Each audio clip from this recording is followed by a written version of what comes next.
তাই যে প্রশ্নে আমি আব্দুল্লাহ ভাইকে করেছিলাম যে আলটিমেটলি এনসিপি আপনি মনে করেন কিনা যে ক্ষমতার রাজনীতিতেই প্রবেশ করলো, মানে যেমনটি চলছিল আর কি, এর বাইরে যে ন্যারেটিভটা ধরেন ছিল, যে অবস্থানটা আর কি, যে এর বাইরে কি হতে পারতো, যে বামপন্থী যে নৈতিক অবস্থান সেটিকে প্রতিষ্ঠিত করা, মানে এর বাইরে মধ্যপন্থার জায়গা থেকে আপনাদের মধ্যে এই প্রাদুর্ভাব তো ছিল।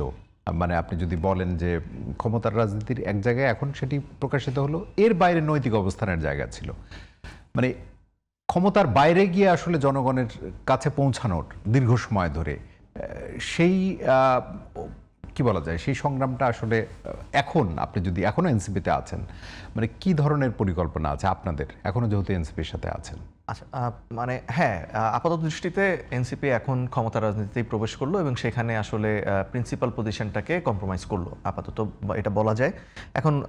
তবে আমি এই প্রশ্নের উত্তরে আসার আগে আমি ভাইয়ের কয়েকটা বিষয়ে অ্যাড্রেস করে নিই। সেটা হচ্ছে যে প্রথমত আমরা বিএনপির সাথে জোটে যাওয়ার পক্ষেও ছিলাম না।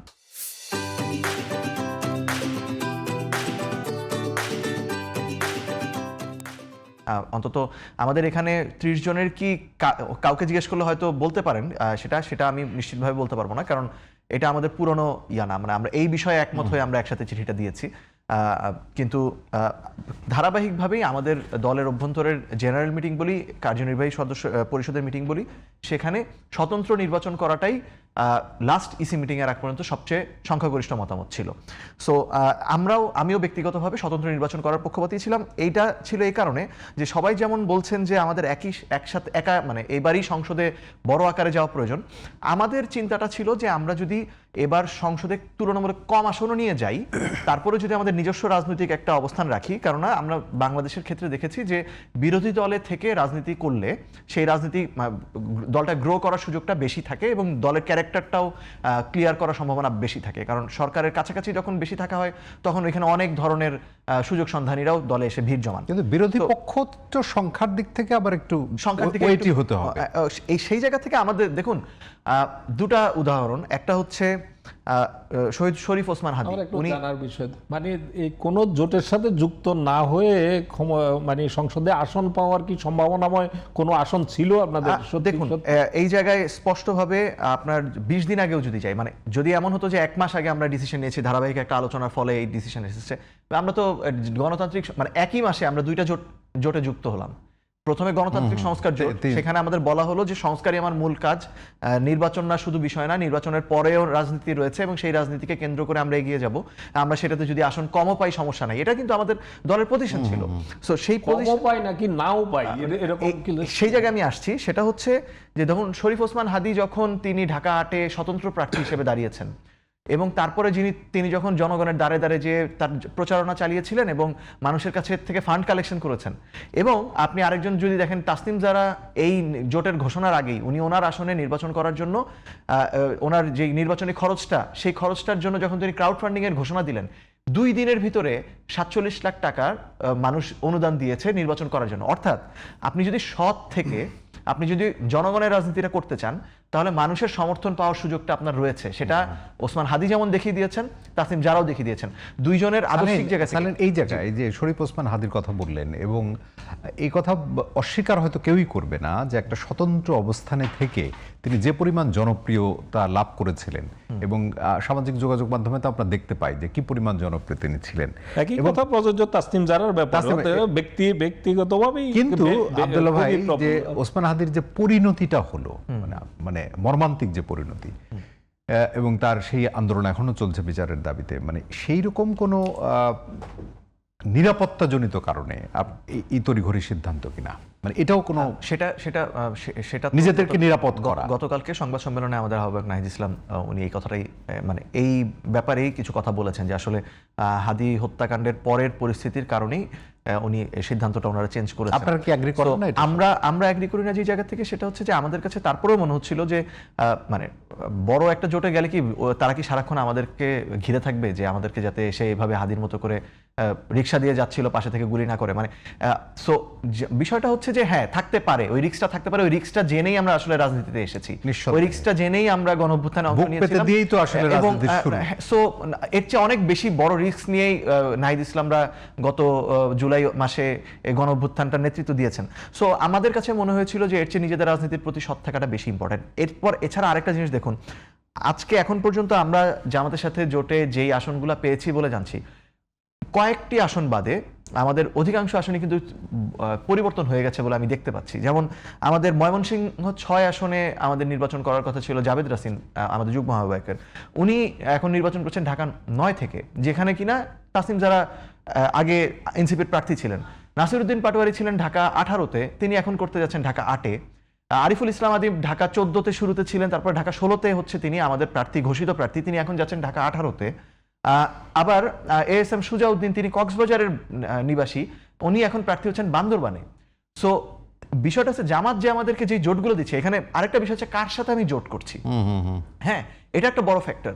জামাত আমাদেরকে যে আসনগুলো দিচ্ছে, এই আসনগুলো দিয়ে আসলে কতটুকু দলীয়ভাবে আমরা লাভবান হব, এটা নিয়ে আমাদের মনে প্রশ্ন রয়েছে।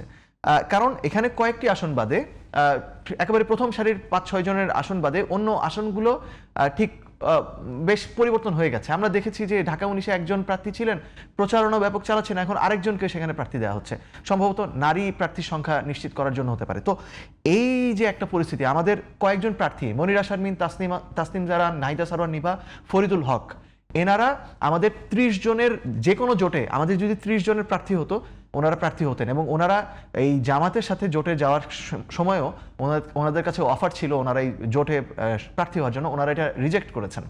সো আমাদের তো আসলে দলগতভাবে কতটুকু আমরা লাভবান হলাম, এটাও নিয়ে প্রশ্ন রয়ে গেছে। এবং তার চেয়ে বড় কথা, জামায়াতের এক তো ঐতিহাসিক দায়ের ব্যাপারটা আমি পরে আসবো, ঐতিহাসিক দায়টা আছে, এটা নিয়ে না বাড়াই। জামায়াত যেই ব্র্যান্ডের রাজনীতি করে, সেই ব্র্যান্ডের রাজনীতিতে আমাদের কিছুদিন পরে তাদের কর্মকাণ্ডের দায়ভার নিতে হবে, এবং সেই দায়ভারটা আসলে আমরা অ্যাফোর্ড করতে পারি কিনা। আমরা দেখেছি যে কিভাবে অনলাইনে তাদের নেতাকর্মীরা ব্যাশিং করে, আমাদের নেতাকর্মীদেরকে কিভাবে চরিত্র হননের চেষ্টা করেছে। আমরা দেখেছি যে জামায়াতপন্থী বিভিন্ন ব্যক্তিরা টকশোতে এসে স্বাধীনতার ইতিহাস বিকৃতি করছেন। আমরা দেখছি যে তারা আবার যে জনসমাবেশে বলছেন যে দাঁড়িপাল্লায় ভোট দিলে আসলে সেটা দায়িত্ব, একজন মুসলমান হিসেবে দায়িত্ব। আমি একেবারে জান্নাতের টিকিট এভাবে বলছি না, এভাবে ওনারা বলেছেন কি আমি নিশ্চিত। সেটা তো তাদের রাজনীতি, তাদের রাজনীতি হলো। এখন আমাদের বাকি 270 আসনে কি আমাদের প্রার্থীরা ওই প্রার্থীর পক্ষে প্রচারণা চালাবেন? তারা কি 5 ঘন্টা? আরেকটা জিনিস আমি জিজ্ঞেস করি, সেটি হলো যে আপনাদের 30 জন আপনারা যে নেতা আপত্তি জানালেন এবং চিঠি দিলেন, তার বিপরীতে আমি একটি খবর দেখলাম, খবরটি আপনার কাছ থেকে যাচাই করে নিই, যে 170 জন আবার লিখিত 170 বা 74 লিখিতভাবে জানালেন যে তারা এটার সাথে সম্মতি জানিয়েছেন। ইনারা কারা? একটা জিনিস আমি প্রথমেই স্বীকার করি, সেটি হচ্ছে যে সংখ্যাগরিষ্ঠ মতামত জোটের পক্ষে ছিল। হ্যাঁ, কিন্তু নাম্বারের গেমটা কিরকম সেটা হচ্ছে, যখন আমরা এই 30 জনের বিষয়টা মিডিয়াতে লিক হলো, তারপরে 184 জনের একটা হিসাব একটা দৈনিক পত্রিকায় বের হলো। তারা হিসাব করেছিল যে আমাদের কেন্দ্রীয় কমিটি প্রথমে ঘোষিত হয়েছিল 214 জন, তারা 214 থেকে 30 বিয়োগ করে তারা বলেছে যে 184 জন হচ্ছে পক্ষে রয়েছে। কিন্তু এখন আসলে 214 জন কেন্দ্রীয় সদস্য আমাদের নাই, অনেকে বহিষ্কৃত হয়েছে, অনেকে পদত্যাগ করেছে। সো এইটা বুঝেন যে ন্যারেটিভ নির্মাণের জন্য বিভিন্ন, এটা কি খালি শুধুমাত্র বিয়োগ করে বাকিদের অন্য বাকি করে 170 জন লিখিত দিয়েছে বলে যেটা বলা হচ্ছে, এটা আপনি বলছেন যে এটা ঠিক না। এটা হচ্ছে সর্বশেষ, আমি এটা আমাদের যে গ্রুপ রয়েছে সেখানে করা হচ্ছে, 122 জন সর্বশেষ লিখিত এটা দিয়েছেন, 170 জন না। হ্যাঁ, এই 170 জনকে এটা আমি কয়েকজনকে জিজ্ঞাসা করেছি যে আসলে বাকিরা কোথায়, আমি তো দেখতে পাচ্ছি 122 জন।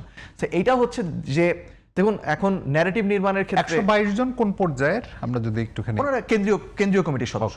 তো কেন্দ্রীয় কমিটির 122 জন সদস্য, তো ওনারা জামাতের সাথে জোট না, ওনারা বলছেন আহ্বায়ক এবং সদস্য সচিব যেই সিদ্ধান্তই নেবেন, জোটের ব্যাপারে যেই সিদ্ধান্ত নেবেন সেটা তারা সমর্থন করছেন।